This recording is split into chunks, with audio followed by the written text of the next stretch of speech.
they'll jump in when they can. So here's the, actually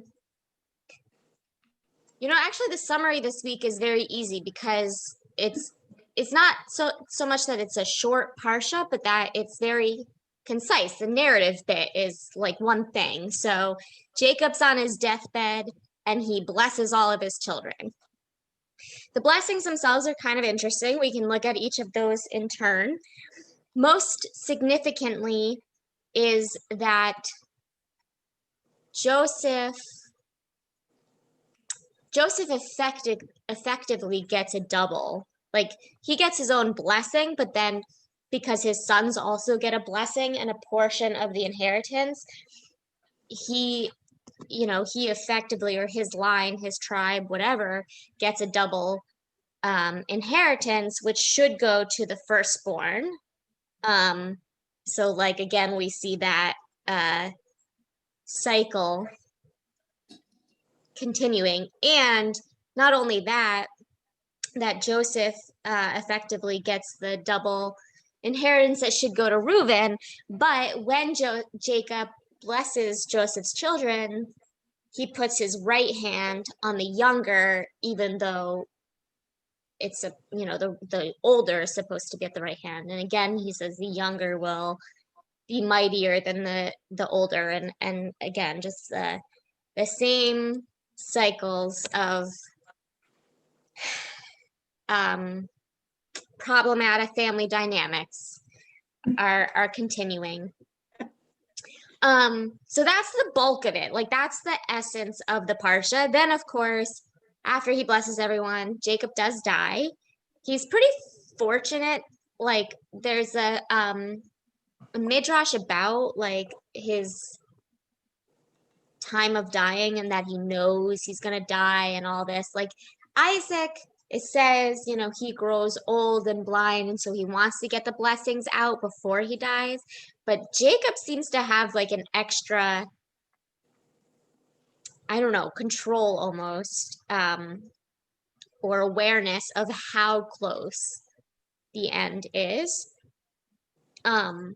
They didn't have morphine back then, but it kind of reminds me of that. Like, when you just decide like you're done and you get like the palliative care to ease you immediately into, I guess they did have opiates. I don't know. Maybe he had something like that. Anyway, so then he dies and he gets his like fancy funeral procession back to Canaan so that they can bury him in his familial plot with Leah and Abraham and Sarah and Isaac and Rebecca. And then the parsha ends with Joseph dying.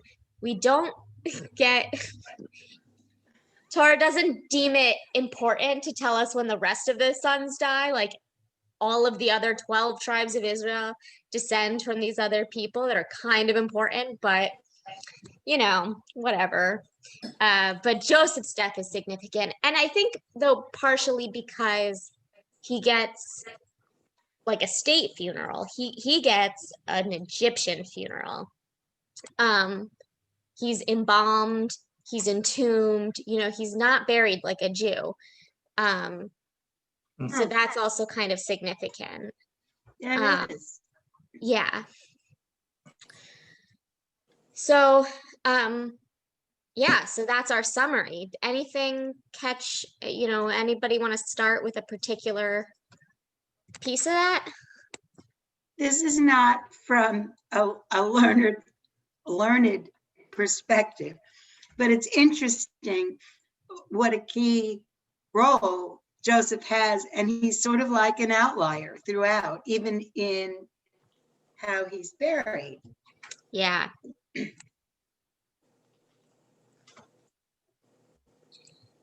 Well, even Jacob gets the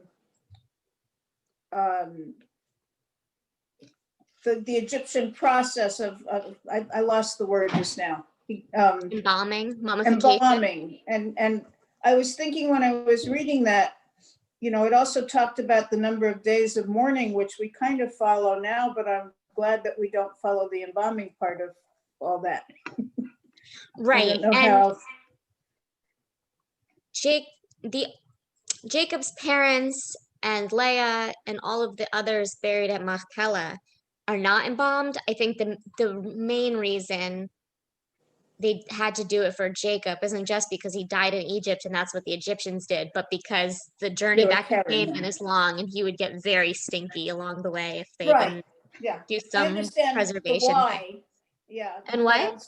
I understand the why, but I was just glad that we didn't pick up on that after, Yeah. so. Yeah, but Joseph, I mean, to Terry's point, Joseph continues to feel more at home, I think, with the Egyptians and with his family. Like he resettles them in Goshen. He wants to reconnect with them, but we don't know how much they ever really interact. Like I think it's kind of funny, honestly, but it's telling of the continued tension in their relationship that after Jacob dies, the other brothers say, like, oh, by the way, dad told us that, like, in case you were being nice to us for his sake, even though he's dead, you still have to be nice to us. Like they're still afraid of him. Well, yeah, he has a lot of power. Yeah. And when you look at the blessings that Jacob puts on them, on his sons, we talked last week about Joseph and his brothers learning and growing, and Judah, I think we talked about how he grew from the old guys, but Jacob hasn't learned a thing. I mean, he's still the older sons. He doesn't really bless them. No, Levi and Shimon like get a full out curse. And we don't know why, do we? That's not any place in there. I mean, he says that they what did he say about them? That they murdered and tools of lawlessness. And do we have any? I don't remember if this is. We could look back if it's actually in Torah, if this is Midrash, but they are definitely considered to be the main perpetrators or the instigators of the genocide at Shechem, when the brothers all kill the people near Hebron where Dinah is raped. Oh, okay, gotcha. So Levi and Shimon are the tools of that destruction. So that's where this comes from, that and why they are cursed like this. But what's interesting also, I think, about this is so they get this curse basically, and that I will divide them, scatter them in Israel. So they're not given a portion of land. But Shimon, in the end, I believe that tribe does still get a portion of land, and Levi doesn't, but because he serves the temple, or Right. that tribe serves the temple. So it's not that much of a punishment. Like, I mean, they still enjoy a somewhat elevated status, and they have a job and a role and a place to live. In modern Western literature, all these blessings and curses that Jacob does to his sons would be a foreshadowing of what was going to happen later, but it doesn't seem to be that way here. By the time we get to the tribes at the end of Exodus getting home, doesn't have anything to do with what Jacob said. You see it a little bit in like the early to middle part of Exodus, like when it describes where the tribes are stationed around the Mishkan and what their specific role is. So you still see some of that, like that Judah are the judges or the like the wise men that help Moses adjudicate, and I forget what some of the other ones are, but you see some of this like come back, but no, certainly not when they by the time they enter the land and settle, these things don't carry over, and they don't have a huge I mean, nobody's truly punished the way you would think Shimon and Levi or Reuben, like the disgrace of Reuben, that doesn't carry over to the tribes. But some of these other ones come back a little bit.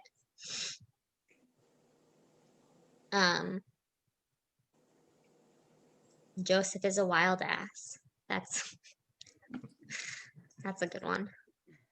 Or he's a fruitful bough. Our translation says, others say that Joseph is a fruitful bough by a spring, its branches run over by a wall. How could that be another translation of the same words? That's too many words. Well, it says Joseph is a fruitful bough instead of Joseph is a wild ass. And then it says a fruitful bough by a spring instead of a wild ass by a spring. And its branches run over a wall instead of wild colts on a hillside. Interesting. All right. I guess I could see that. So the roots of ass and well, tree it definitely, I branches are mean, the same? Porat doesn't like the it doesn't actually say ass. It definitely doesn't. But oh, I always forget I can't minimize when I'm here so that I can look at your faces and the text at the same time. But it does, like, porat could be related to the root for cow or for fruit. So when mine says wild ass, I assumed it meant like some kind of, I don't know, goat or bovine, Like a like donkey or something, something. yeah, not a donkey, but something else related. Right. But the fruitful bough, I guess, could work too, as opposed to the other one that the translation Issachar says a strong-boned ass, and that word is chamor, which is definitely donkey. So they do use different words in the Hebrew.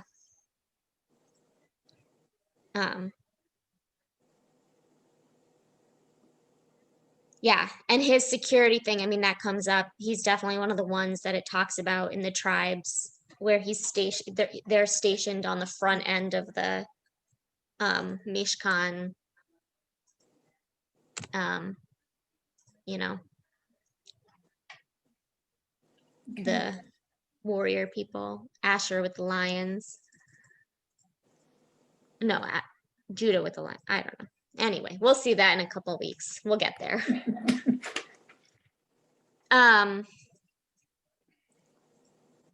Yeah. These are the tribes of Israel. So, and then the last blessing of Benjamin, that he's a ravenous wolf. I mean, where in all the readings of Benjamin, which we don't really know a lot about, except that he seems to be the younger favored brother, but not what actions have we seen that would make him a ravenous wolf? I mean, nothing. I think we actually see, I mean, you're right. We don't see a lot of his behavior, but in the way that the brothers teach him, I would think, or treat him, it would be the opposite, actually. Like, he's framed for stealing. He doesn't take. And then they all defend him about how young and innocent he is, and please don't take him. And, you know, Judah's whole speech about that. So I don't know where Jacob gets that for Benjamin. I will say it's possible because Benjamin becomes his favorite in Joseph's absence as the youngest and as the other fruit of Rachel's womb, that it's possible he is just as spoiled and we just don't see it. So there is a lot of taking. And so that's one possibility that seems likely. I mean, we don't know, but it's available. And then also, again, with the foreshadowing, Benjamin is the tribe that like initiates the last big battle in Judges before they finally get a king. So, yeah, so I think, so there's some of that could be at play. Let's see what Rashi says. Yeah, it says it's foreshadowing about Benjamin's descendants. That's what Rashi says. Oop.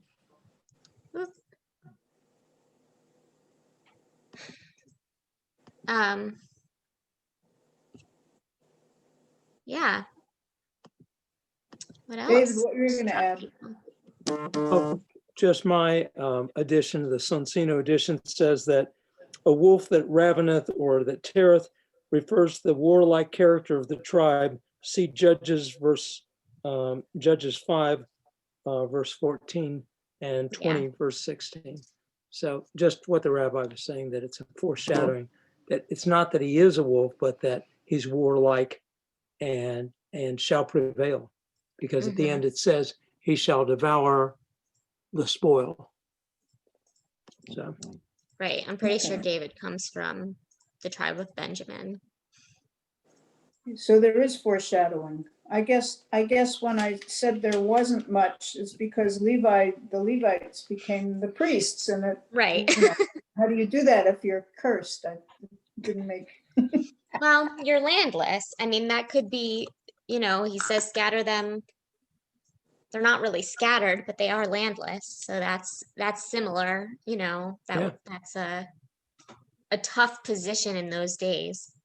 They were fairly well compensated for it, but but only if the people agreed. Right. That's true.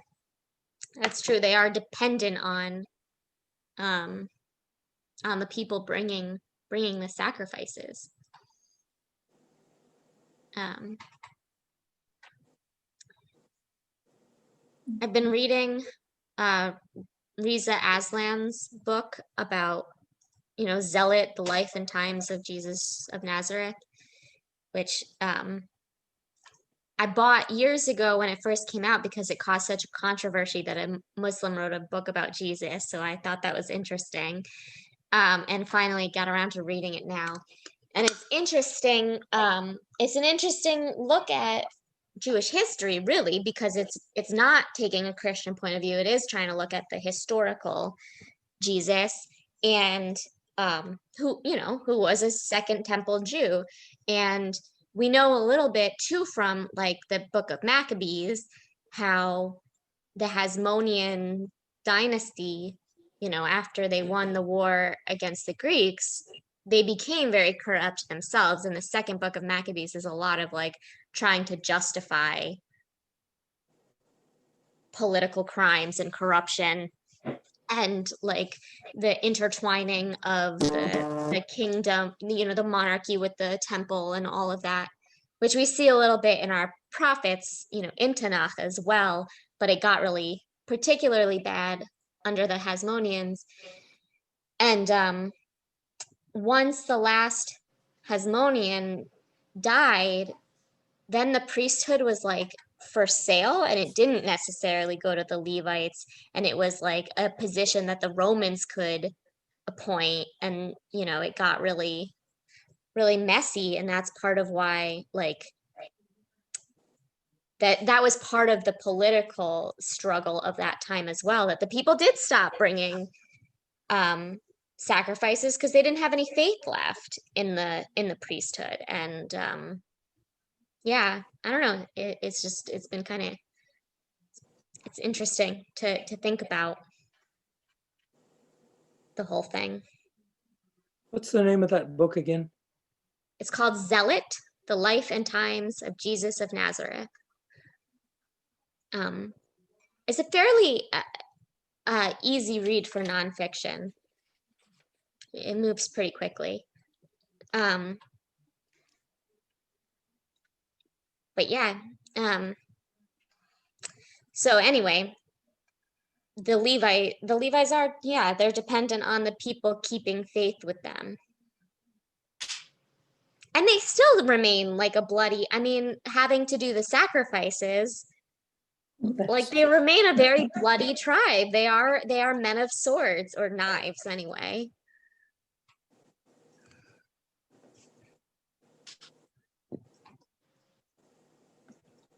Yeah. That's an interesting idea. I like that.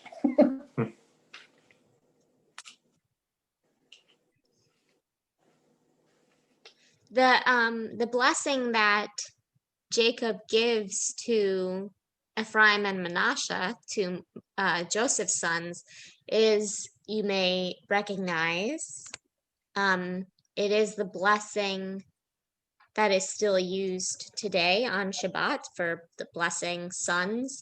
If you've ever partaken in like the traditional Shabbat blessings of the children, you put your hands on your sons and you say, God make you like Ephraim and Manasseh. And then you put your hands on your daughters and say, may God make you like Sarah, Rebecca, Leah, and Rachel, which I think the daughter blessing is a later,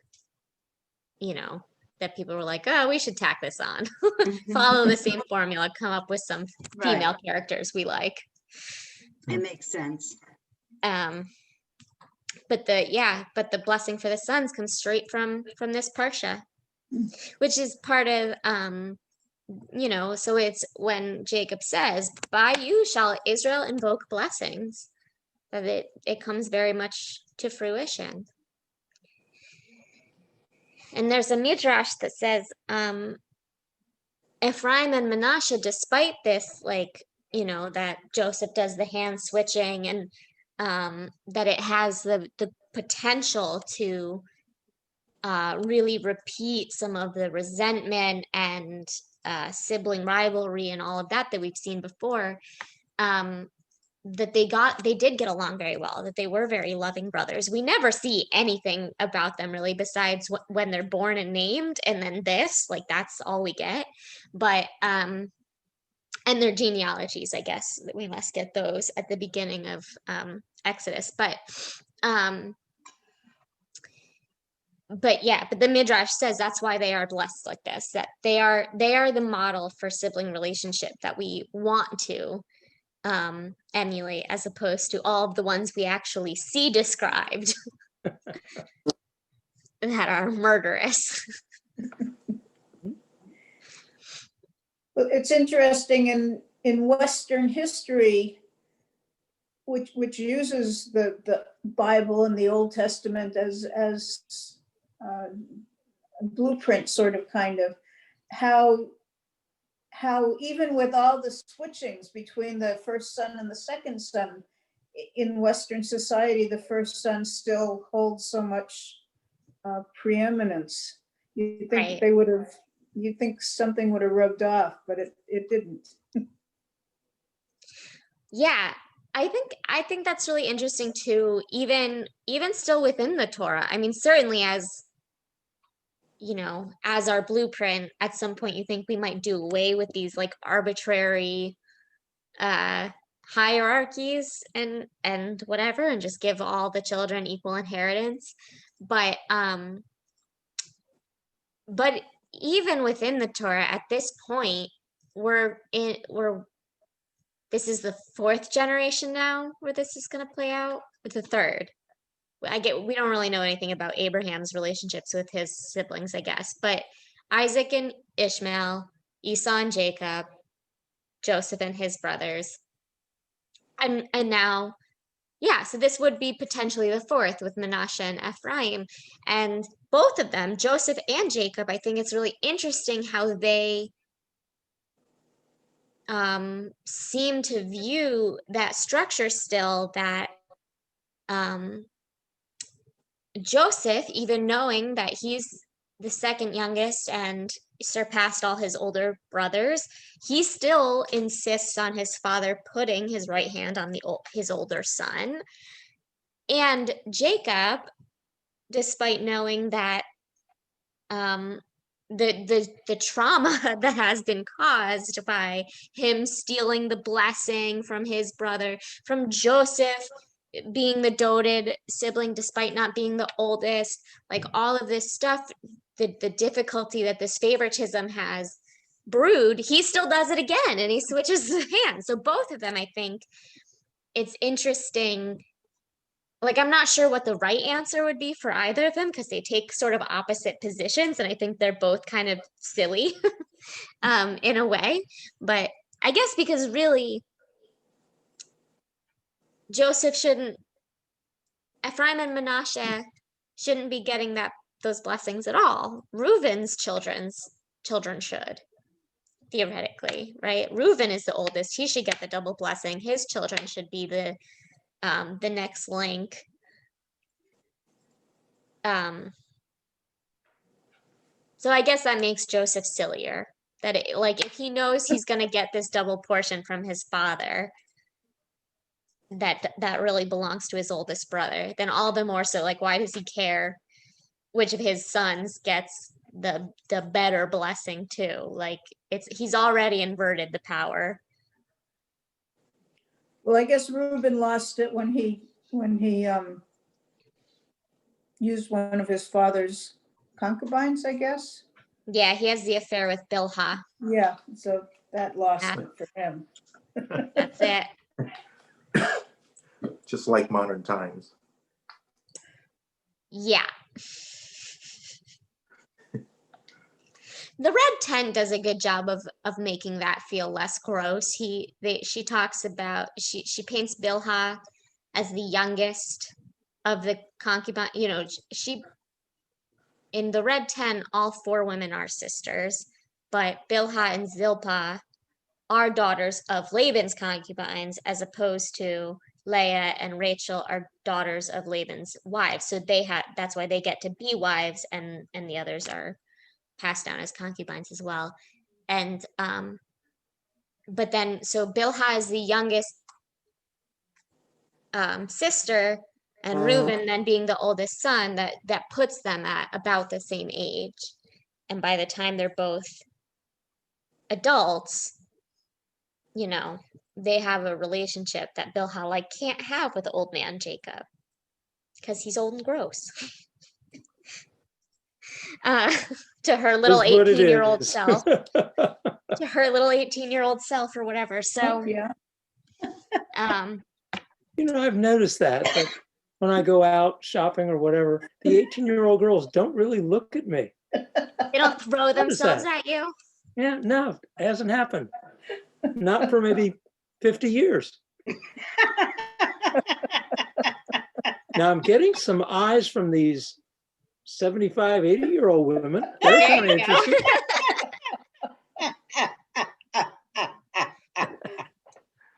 Which is appropriate.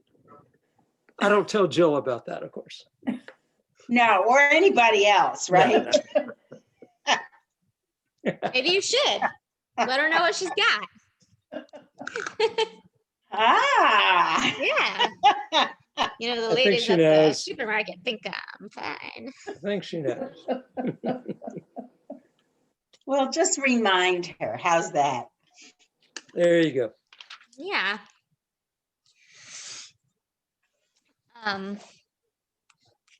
But yes, without the red tent, it does have the potential to be gross that Reuben and Bilhah have an affair. And then I guess, I mean, we don't have these laws yet, but it is like explicitly forbidden in Leviticus to sleep with your father's concubines or wives or whatever. So that's why he loses the oldest son inheritance. But it makes you wonder, like, that's the kind of thing that, like, was that invented by a later storyteller to justify this continued inversion of the proper hierarchy of siblings? You know, just like how the Midrash invents all these reasons that Esau and Ishmael are so terrible. And Ishmael already has, like, you know, he's not the wife's kid. So, like, there's already reason, theoretically, in the, like, social structure of the day to not give him the inheritance. But then the Midrash adds in, like, Oh, and he shot arrows at Jacob or at Isaac, so that's why he had to be expelled. And or like, Isaac or Esau, um when they reunite and they embrace, and one of the rabbis says like, well, he fell on Jacob's neck to tear out his throat. And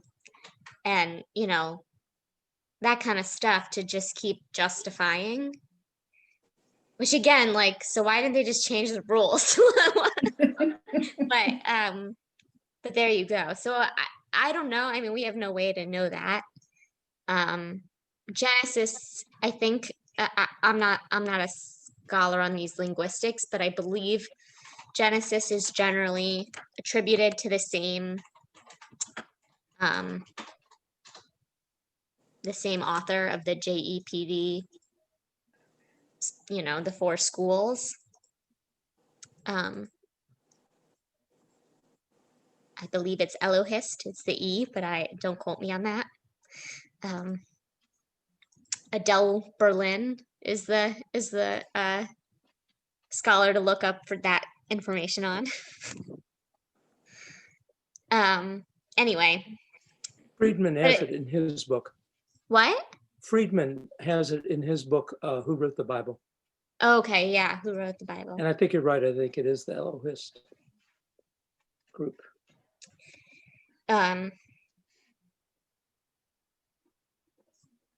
Yeah.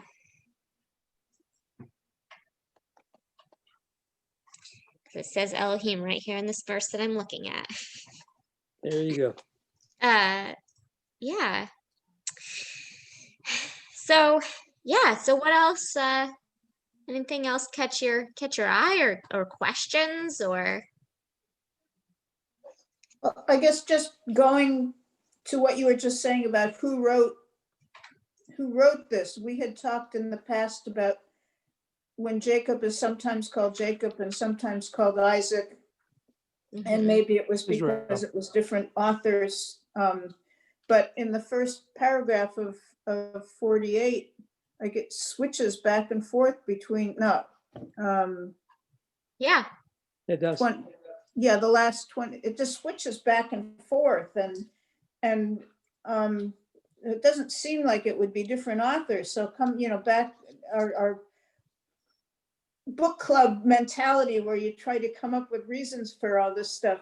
Maybe it's because the Jews were not, this was sort of like between the old days and the new days. So they're not the Israelites yet, and they're not the, whatever they were called before, the Jacobites. I know, no. But like a band. I think they were some group in England at some point. Yeah, yes. According to Outlander, they're the Scottish rebels. So yeah, I don't know. Yeah. Right.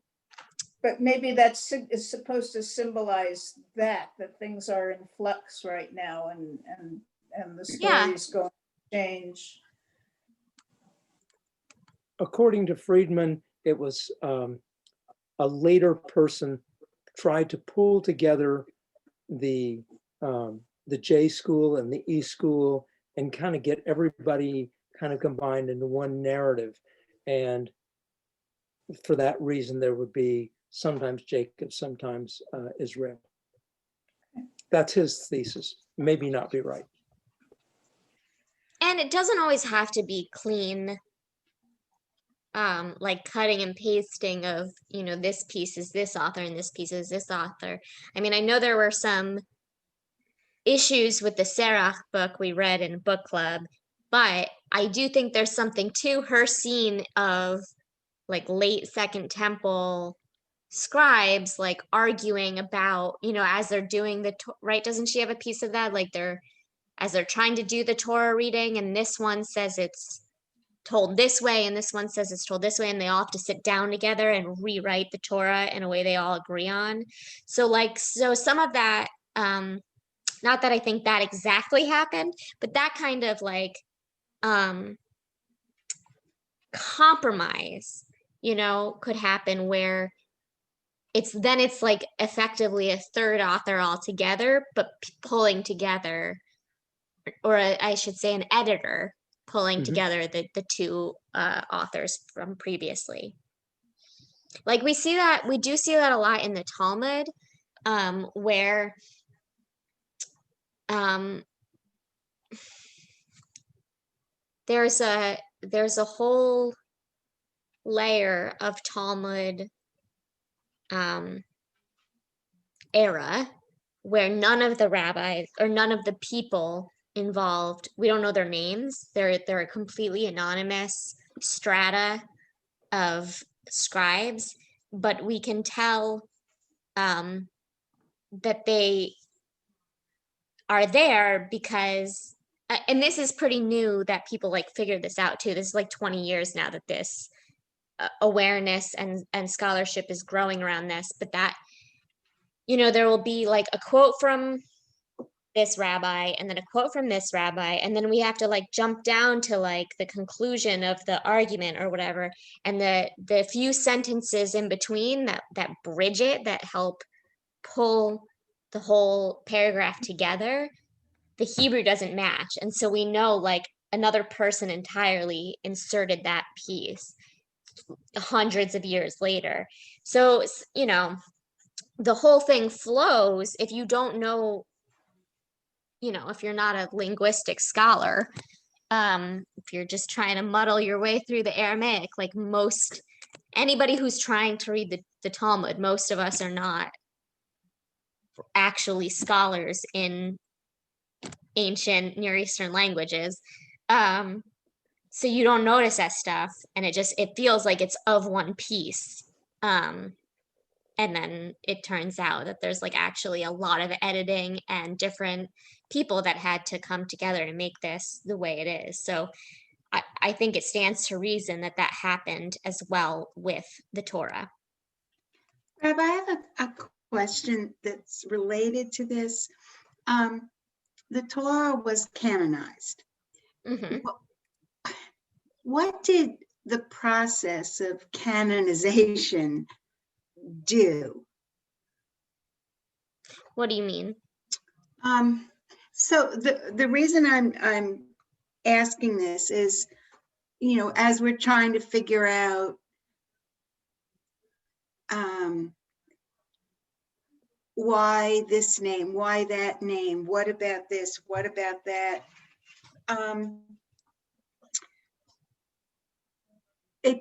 it made me start thinking about the Torah being canonized. So my question is like, oh, really, what does that mean? Were there changes to the Torah after that person? When it was canonized, does that mean it was vetted? Like, that's what. No, probably these edits happen before canonization is like the final step. Like by then we already have written manuscripts, anything written down, like all of these stories that had been orally told, we're way past that. Everything's written down. There are maybe different manuscripts that have to be fused into one, but there would be like an accepted school. We call it the Masoretic text. Those are our oldest extant manuscripts that all of our Hebrew Bibles today are based on. So by the time of canonization, they already had those. There might have been other manuscripts floating around, but that was the like accepted text. And so canonization was more like, we agree on the order of the books, which like Torah is maybe a given because it's so chronological, but then you get into like prophets and writings, and it's not so chronological the way it's grouped. But canonization decided on those like themes, that writings would be all together, even though Ruth is David's grandmother, but her book's at the end because it's just a different type of book than Samuel or Kings. So it's, that kind of stuff is what canonization decides and like sets the one I don't know, the accepted compendium, beyond just each, like, the agreed upon set of stories or whatever. Like I said, that the Masoretic manuscript would have been elevated above any other scraps that were still out there. But the exact, like, order and what's in, what's out, things like that, like Right. the book of Maccabees already existed by then, but the rabbis were like, no, we don't like this. Okay. This is problematic. Or they weren't quite rabbis yet, but the sages, that end of the Second Temple era. So a group of people agreed that what we're reading now fit. Yeah. Okay. Thank you. Yeah. And occasionally we'll still find scraps of things that differ, like the Qumran scrolls, the Dead Sea Scrolls are older than the Masoretic text, and they show pieces of, I think, Isaiah that differ from what we have. And so things like that are interesting when they arise. But like, this is what's been agreed upon. Okay. Thank you so much. And if Joel were here, I'm sure he'd have something interesting to say about the Samaritan Bible too, because theirs is also very similar. But the big split between the Hebrews and the Samaritans happened like pretty shortly before the canonization of our Bibles. So a lot of the same texts are in there, but maybe which manuscripts they decide to keep, or the order of things, or whatever, like that ended up different.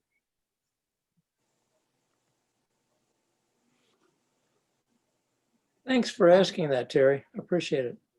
No problem. No, good clarification for me.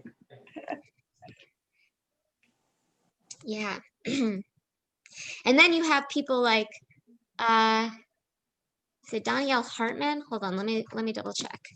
The Open Canon. No, Avi Sagi is the Sagi. I don't know how to say his last name. He is the author of this book, The Open Canon, which is about then like the evolution of halakha, of Talmud, of codes, of all these other things, of midrash, the apocryphal texts, which I don't know, Jews aren't super into the apocryphal texts, but sometimes they come up, like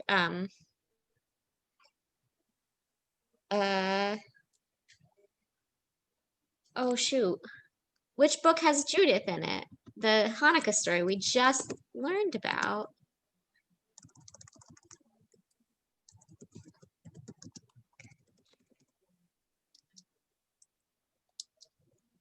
I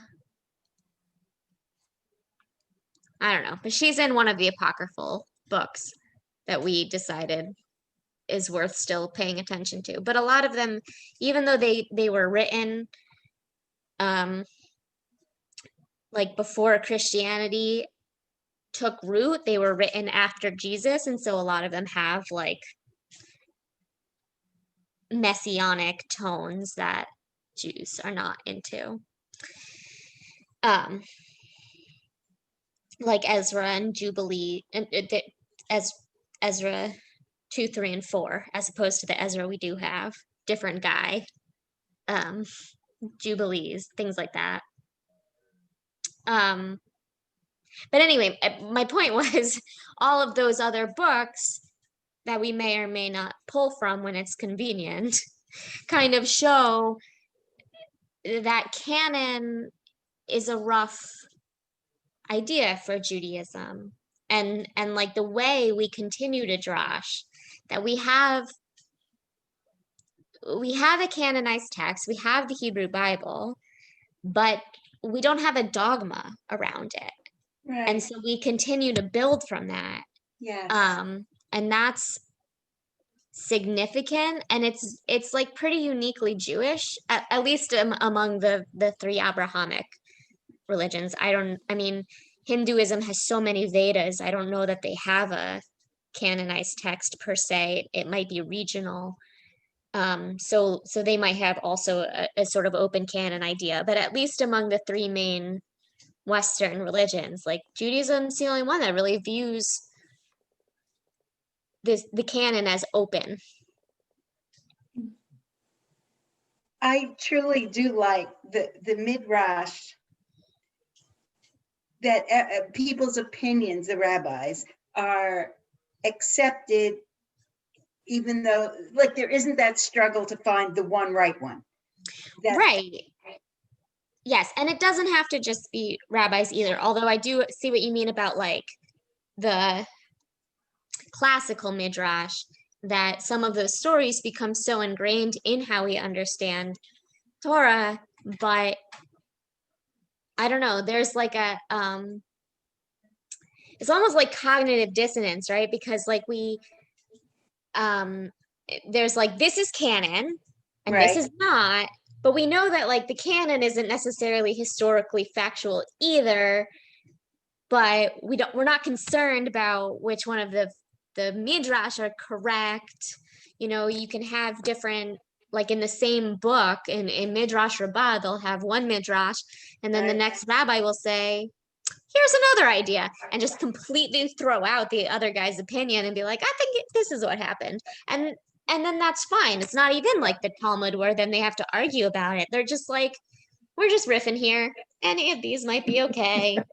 It's a way of accepting the contradiction without dealing with the contradiction. There's something valuable in all of it. Yeah. Exactly. And that I so value. Dig it out. Right.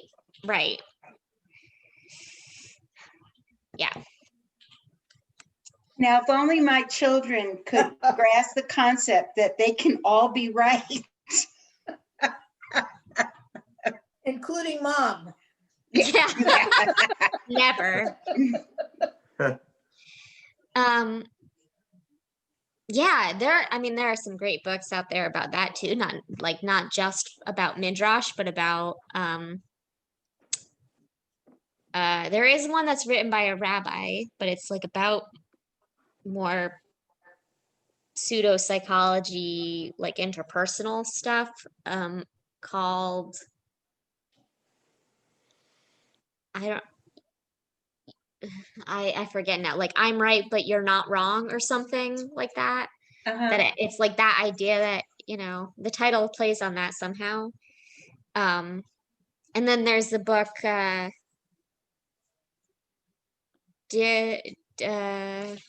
Conflict is Not Abuse. It's like sometimes something that people struggle with. Yeah. That like we can disagree, and like it's okay. Be right, and or it's neither okay. Right, or whatever. Yeah, like we're not wrong when it's just. Yep. Exactly. Yeah. Yep. Yeah. And that's what I think, that's what Torah is all about, with all of its contradictions and the things it like wants us to suss out. I mean, I think there's a lot of that, like that idea happening even within this one scene with Joseph's children. Like they're both acting kind of silly, quite frankly, but like that's okay. Like they're both acting in a way that's consistent with their own sense of the world, and they're trying to figure it out together, Jacob and Joseph. The boys are just kind of there, but Jacob and Joseph at least are trying to navigate what's the future going to hold for their people. And there's not necessarily a right answer to that. I think that's something that I really truly value about our small Torah study group, is we all bring different aspects or lenses to how we interpret or understand, and altogether it makes a better understanding. Yeah. Well, I hope it was just I'm Go sorry, ahead. just that what we were exactly talking about. Joseph throughout this book has been the one to interpret things and to know what, because of what he sees, what's going to happen. But here Jacob is the one that says that he sees that Right. the younger son is going to, so he's kind of taking the same role in a different way, kind of. Right. Yeah.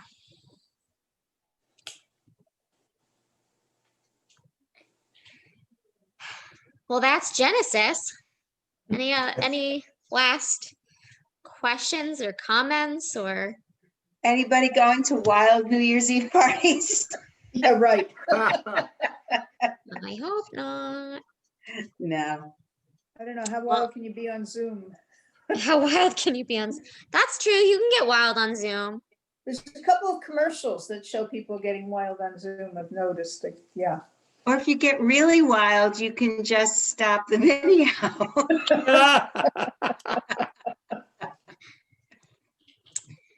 Well, after this, I'm going to use all of your great ideas and things we discussed to write my Devar Torah for Saturday, as I do every Thursday. As soon as we're done, I let it kickstart me for my Shabbat Devar Torah, and then my New Year's minhag is to watch The Twilight Zone. I don't have like TV, but you know, I always loved the marathon that Sci-Fi Channel would do. So I pick a DVD at random. One year Philip got me the full set? full set, Wow. which is like 12 DVDs. Like there's a lot of episodes of that show. So I pick one at random and I just pop it in. And is this the original Twilight Zone or the oh modern? yeah. Oh yeah. Good. My friend Rod. Yeah, my friend Rod. Such a good Jew, you know. I love it.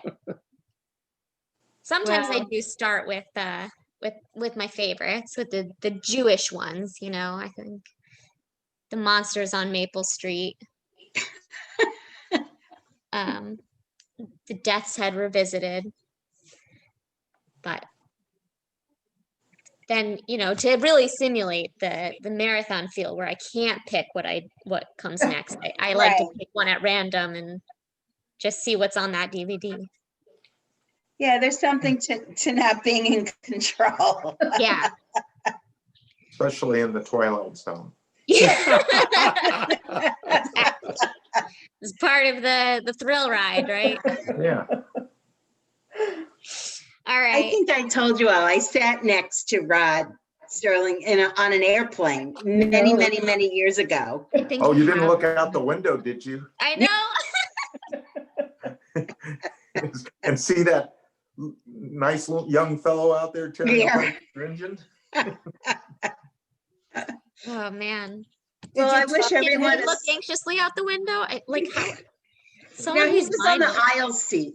Oh, okay. Maybe he was afraid. But did you talk to him? Did he, or? I did, you know, it was so many years ago. Right. We did talk. But it was just, you know, seatmate chit chat. Right. Yeah. It's good to know that was willing to fly still. Yes. Yeah. Yeah. Well, everyone have a safe passage into 2021. Yes, indeed. Happy New Year. Happy New Happy, Year. healthy Second New New Year. Year. Good to see Let you. us know, Terry, how your results come out. I will. All right. Bye. Bye, everyone. Bye.